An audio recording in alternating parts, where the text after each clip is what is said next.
What's up, everybody? Welcome back to This or Therapy. I am your host, Chris Mack, and today we're going to talk about the nonsense of dating games. Meaning,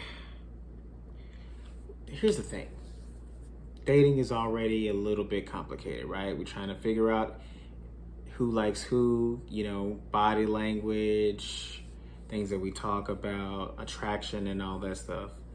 But why do we have to make the dating itself complicated? That's the question, right? Because the way I see it, life is already difficult, Like, I know that we have this mindset is like nothing is worth having if it doesn't take hard work. But relationships itself is already the hard work. The dating part shouldn't be that hard, right? And what I mean by that is, if I like you and you like me, why do we have to play the game of who's more busy or who has more leverage in the relationship and who's gonna show, the vulnerability, who's gonna do that the quickest, and all these other things. It's like, should it be that hard? Should it be that complicated? Like, life already itself is already hard. Period. Life itself, period. We got gas prices that are $5 a gallon now, over $5 a gallon now, in some places. You got people in the city that are paying $2,000 to live in closets. You know what I mean? Eggs are damn near $15 a carton.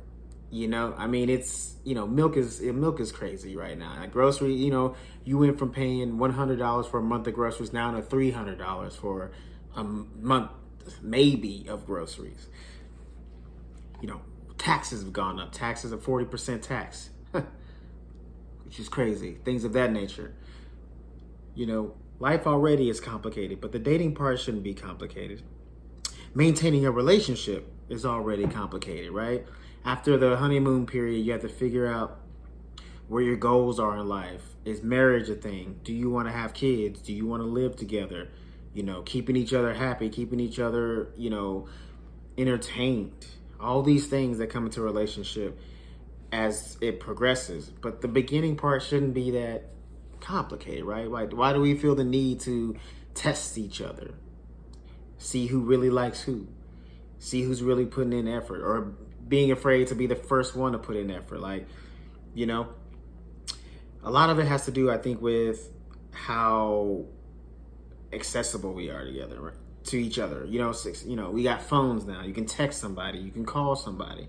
You can message them on Facebook. You can message them on Instagram. You can call them on Instagram. You can call them on Facebook. You can message them through Twitter, Snapchat. We have so much access to each other, and I think that makes us a little bit, what's the word I'm looking for? Arrogant. It makes us a little bit entitled, right? Because now that we have all these ways of getting in touch with each other, we feel like we need to text each other at all times. But it also gives us anxiety, because now if I message you and you don't hear back from somebody for like 3 hours or 2 hours or something like that, now it's like, oh, they're ignoring me. They're trying to play a game. And it's like, maybe not. But then again, there are people that do that, right? They see a message, knowing they can respond in a few seconds, but then they don't. And then there's some people that's like, oh, they're responding too fast. Well, it's like, do you want the response or not? Like, you don't have to be texting all day, but if we're trying to make a plan, let's get it done. We have all this access to each other. Why not use it? But I also like the fact, I also missed the days, because I grew up in a time where there was no immediate access to people. You called them at home, and if they weren't home, you just waited to hear back. Nobody was pissed off. Nobody was like, well, when you gonna get home or whatever, just get back when you get back to me. And I kind of miss those days. That's why, particularly when I date people, I don't want them to follow me on any social media. It's not because I'm out here creeping, but because, like, I want us to be able to miss each other. And when we do miss each other, to do this thing called communicate. Not just go on each other's page and look at each other's pictures and get our fix that way, but like actually go and see each other. But I don't get all the games, like why we have to test each other and see who's loyal, or not see who's loyal, but see who likes who and all these other things. Like, can it the beginning of the thing should be simple, right? Let's go out on a few dates. Let's get to know each other. See if our morals and our goals line up to each other. You know what I mean? Those are the questions, right? I think that's another issue is, first dates, we don't talk about, people think it's like socially unacceptable to talk about the important things. But those are important things to talk about. You should be talking about the important things. Is marriage in the future? Right? Just because you talk about marriage on a date doesn't mean that they necessarily want to marry that person that's sitting in front of you. But just know that that's the goal, right? Kids. Do you want to have kids? Where do you see yourself financially in the next few years? You don't have to talk about how much you make. That's tacky. But if you have a job, talk about the job. What do you plan on making? Where are you planning on going with it? Do you want to stay in that? These are important things that people should be talking about on first dates. You don't have to start planning your life together. Just be like, this is where I see myself. And if you don't see yourself lining up with that, hey, shake hands, see you later.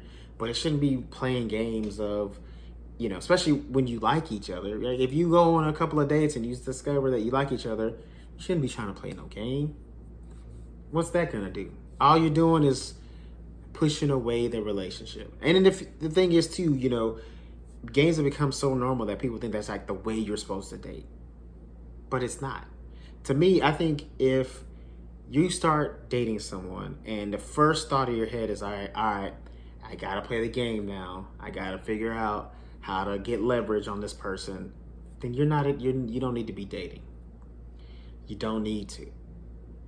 You shouldn't be dating anybody because you automatically see dating as a challenge that you have to overcome instead of two people coming together to make a happier life for each other potentially, because that's what this whole dating thing is supposed to be about, is two people coming together to try and make each other's lives better, not worse. When you start playing games with somebody and messing with their head and trying to spark emotions, negativity like that, you're not helping that person become a better, or not helping that person have a better life. You're helping them be more miserable, especially if the games work, right? Because now this person is insecure.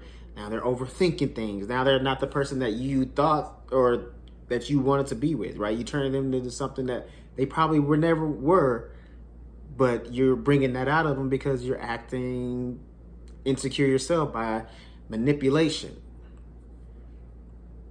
So I don't know. I just don't understand the whole play the games. It's like if dating is a board game to you and you're trying to move chess pieces, maybe don't date.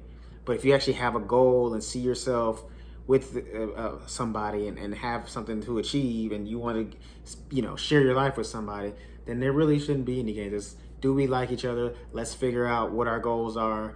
And if they line up, let's go from there. Let's see if we actually can spend time with each other, right? Because at the end of the day, we all gotta leave this earth, but it would be nice to have somebody share, be with you when you do go, right?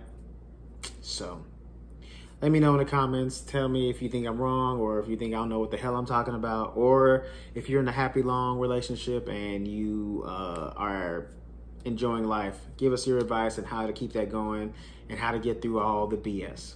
All right? Like, comment, subscribe. I'll see you guys on the next one. Peace.